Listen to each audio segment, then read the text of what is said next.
Hi, and welcome to Page by Page.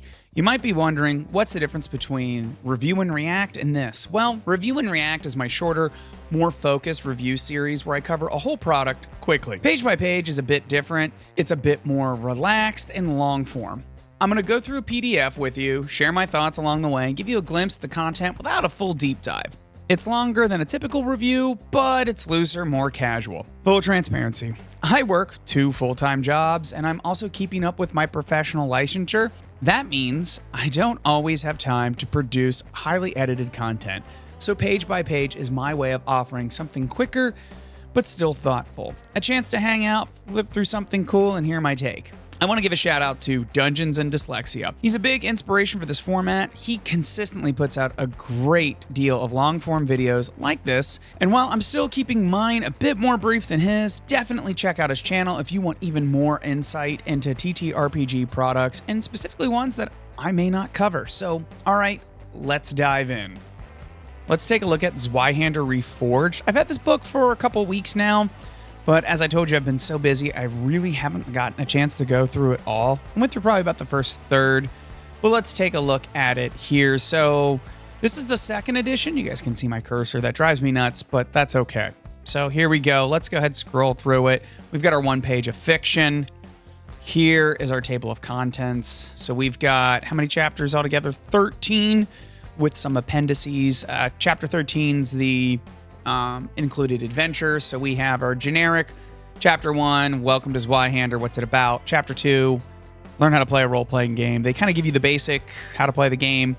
Chapter 3 is your life path, kind of like how to build your character. Chapter 4 is professions, that's like classes. Chapter 5, general talents. Chapter 6, equipment. And then we've got combat, hazards, kind of the various other rules. Chapter 9's like some narrative things. So they got chase scenes, intrigue scenes. Chapter 10's all the magic. Chapter 11, how to run the game. 12, the bestiary. And then we've got our adventure. Let's get moving. All right. So here we go. Big thing they talk about this. Your survivors, not adventurers. Sorry, you're going to have to deal with my Adobe wanting to do a bunch of stuff with this. Big thing in this game is like you had a brush with death and now you're back. That's something I would leave. This is kind of a good system to run games in. I've run The Witcher a couple of times in this game, I think, and kind of my own custom setting in the past. Because if you look over here, there are themes in the bottom right. And I can't find my mouse. Where's my mouse? There it is. So we've got The Witcher, nice. We have Warhammer, fantasy roleplay, and then we have Game of Thrones. All good stuff that I'm really into. So there we are. That's actually what made me get it, like their initial tagline. How to play. So it's a D100 system. Kind of the general rule is you want to roll below your percentage. They talk about how to do that. Here's their stats. A break from Warhammer fantasy is now there's no ballistic or range combat, melee combat. It's now just your combat score. We've got some skills. They have a nice little hey, what was medicine like in the Middle Ages? Terrible is what it was, but there's it over here explained. We've got critical successes and failures. General rule is if you succeed, you roll below your number, but get doubles.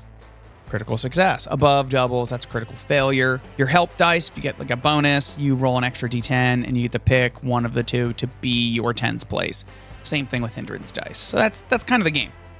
Quick version. You've got misfortune coins. It's kind of like fate or whatever. If you back the Kickstarter, you're going to get some of these. I did, so I'm super excited. There you go. Your life path. They also explain here kind of like the 9 truths of kind of how they envision your setting to be. So they have ancestries, which is essentially race, just the new way of kind of representing that. This, I think, is built for you to just kind of roll to see what you get. I don't like doing that, but if you did, they've got a lot of tables for that. So humans, as you see, they've got a lot of ancestral talents because humans are always the jack of all trades. Gone are stat buffs, so now you can play that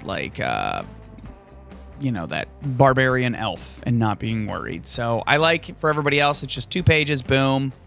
Here we go, 2 pages for the Dampier, so you can just look at it when you open the book. They got some cool things. Lizard people. I love lizards. Check out Reptile or Goth Reptiles and Exotic. It's kind of our little sister channel where you see Eliza and I just show off our pets because we might be breeding snakes in the future. So there you go. Gargoyles. Love that art. Grendel. There we are. Skimming through this here. Rat people. Snake food, as I call them. Cat people. Good. Nice. Nice. All right. You can roll for your appearance if that's something that's important to you. Your social class. So your social class, in theory, you pick that. It's going to determine your starting money, but it's also going to help you pick your profession. So if you're academic, these are your academic professions. Apparently, it also determines your starting armor too. So if you're like, oh, I was an industrious I had an industrious background. Well, here's the kind of example professions. If you're going to feel locked by that, part of me says, it depends on the game you're running. I'm not gonna argue. They talk about damage and peril here. Brief introduction. Damage is physical hurt. Peril is like mental hurt. Should say damage. That was weird. Here's your brush with death. That's something you're going to do. Here's kind of your way of like why you're a survivor. Your first scars connected to that. Your tragic flaws, love them. What do we got here? Your inner strength. Here's a new fun thing. Your bond talent. So you pick like another character that you have a bond with, and you have like a nice little mechanical benefit with them. I think that's real neat. Good way to kind of get some party dynamics going out. Step 1. All right, now we're in professions. So there's 3 tiers of play: basic, intermediate, advanced. Think level 1 through 5. 5 through 10, 15, and above. That's kind of my quick way here. I do like, so in the previous edition, professions kind of would stack on each page. Now they've made a point to format it so that it's just one on each page. So like when you look at it, so we're looking at the adherent here. Here's the flavor text. Here's their cool class benefit. And then all this stuff right here is the stuff you get to buy to increase your stats. When you finish it, boom, you go up a tier. And it's all one page. So you could literally print this out, hand this to your player, or for yourself if you're the player themselves. And this is a ton of the book. So we're going to go ahead and kind of scroll through that. See, look at that. A lot of professions. Here, we'll stop here. Take a look at where's the Slayer? The Slayer is pretty much, that's the Ranger / if you did The Witcher like I did, that's kind of where I started. There was an advanced one in a secondary book. Do they still call it? Oh, they don't. So the Smuggler, they used to call it Hans Shot First as their like buff. Now they call it First Blood. I liked the kind of little wink to the audience there. So, all right, then you have your talents. Really just feats. I feel like they're much shorter, but I don't know. I haven't really looked at the first edition book, like especially usually when I look at PDFs, it's on my iPad, so I don't get both pages. So I feel like it's just shorter, but this game's much more streamlined. Here's your equipment. Things that cost. So this game does have kind of black powder weapons if you want it to. It's letting you know that it's there. Cool here. Ooh, GM tips, battle maps. Does the group prefer grid-based gameplay? Close is when you're... Oh, gotcha. Because it's very abstract, as it says right here. Abstract distances. Need to read better. All right. Cool. Explains the armor. Nice. I like the picture. Because, to be honest, sometimes what does it look like? Like, I know what quilted mail looks like, or quilted armor looks like. Now I get to see it. That's cool. I like the picture. Bare hands. Fist. Nice little picture. That's always nice, especially if you're not a medieval person or you haven't played a lot of fantasy games. It's nice to see. What the heck are we talking about? Oh. Sorry there. Hopefully my screen didn't mess up. Now I'm realizing all the little things I did wrong. All right, so every weapon has a quality. Very Warhammer there. It's not just Warhammer, but it's very common in the Warhammer games. So, like, if this weapon is Castle Forged, it cannot be destroyed by normal means. Cool. Cold Iron is considered imbued with magic and to deal damage or peril. There you go. Expenses for various things. Cool. I feel like this video is already longer than I wanted it to be. That's okay. We'll keep moving.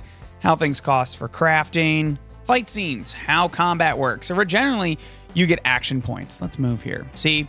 So everything you do has an action kind of cost to it. So retreat costs 2 action points. Casting costs anywhere between 1 to 3, which is kind of the level of the spell. How much your reactions cost, things like that. I hear that's what they've really streamlined. I like the old one, so I could take it or leave it. But I bought it, so who cares? How to heal. We got scars, corruptions, and malignancies. So you have a corruption tracker. You will see, so on the second page of your survivor sheet, you will see a series of moons with diamonds at the center of it from left to right. The moon grows darker. That's your corruption tracker. Neat how you resist it. Like I said, you can see the 40k influence here. We've got some diseases. It's always fun. I feel like it's part of the game. It's neat, but I don't think anyone wants to, like, can you die of it? I guess you don't really die. You just have the negative effects. Like, it'd be a terrible way to end a game. And then you die of dysentery. Poisons. How much they cost. I love the new art. I like the old art too, so I'm going to say just new. Narrative tools. They've got ways of chasing rules. They should also have intrigues.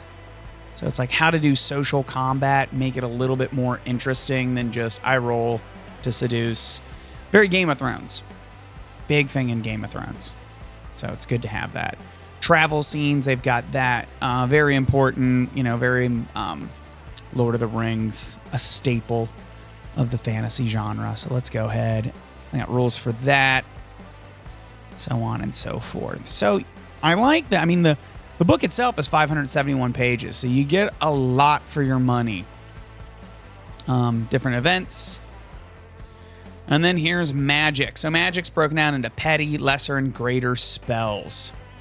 So let's take a look here. We've got your starting spells, threads. It used to be called winds. That's what they called it in fantasy roleplay. I've actually not played a lot of fantasy roleplay. So they've got, here's our deities, our chaos magic. Here's the arcane magic. They're different schools. Luminescence. Ooh, fancy. Morticism. Necromancy. I wonder how those are different. Like, I'm curious. We won't take time to look at it today. That's something you can look out on your own. But just taking a look here at the book. So I like that. All right, so little formatting thing. Sometimes that's a big thing. Can really make it look good. 1 page for each thread of magic. You see your spell list. They're different disciplines. So that's cool. Where's Morticism? What's Morticism? We just asked that. It's often mistaken as necromancy, but it's distinct. While necromancy exploits spirits, Morticism is about communion and peace with the deceased. Gotcha. It's the gentler side of necromancy. Love it. Gentle necromancy. That's always good. Some chaos magic. They got a little bit of cosmology put in here in case you just need it, but you can really just take this, switch it around. Here's our arcane, or not arcane, divine. Various gods. Oh, the Winter King. Winter is coming. Love it.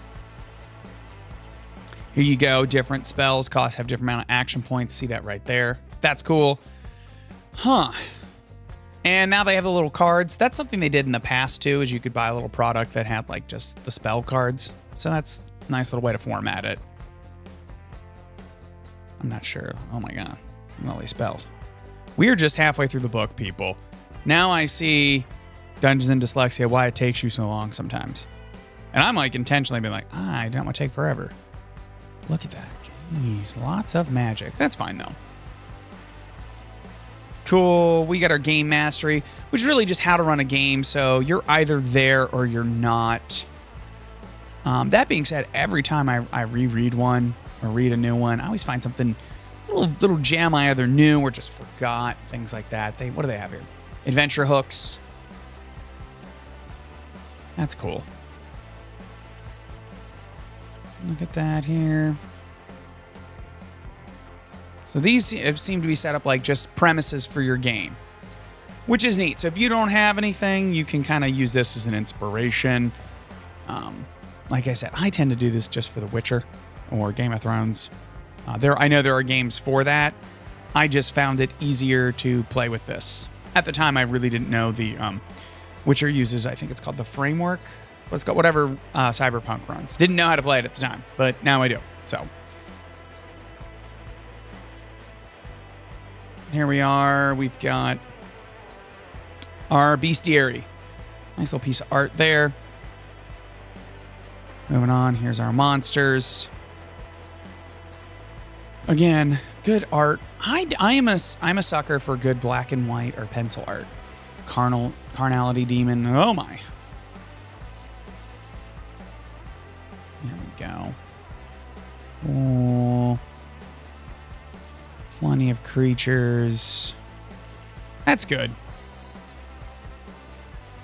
And are we there? Now we are. Oh, these are the creatures by risk factor. So they're CR. Here's the starting adventure. That's cool. Got some cool maps. Oh, let me move past it. Oh, that's... I know it is color, but it's nice to see a little bit more thrown in there. That's cool. As I just got done going on about how I like black and white. And here's all of our appendices. You know what? Awesome. Nice, thick index. That's great. Cool. All right, guys. So overall thoughts about Zweihänder. I'm a big fan of the first edition. So if the second edition, Reforged edition, as it's called, is just a cleaned up version of that, I'm excited to play it. Give me your thoughts below. Are you excited? Are you glad that I did this? Or was this just a waste of my time? Let me know what you think in the comments below. Leave a like, subscribe, all that business. Go check out Dungeons Dyslexia. They had a good time kind of doing this stuff too. They go into a little bit more stuff, especially different things. They're big into Shoutout over there. I have yet to play it, but if you like grimdark games, it seems like that's the place to go. With that, everyone, enjoy your day.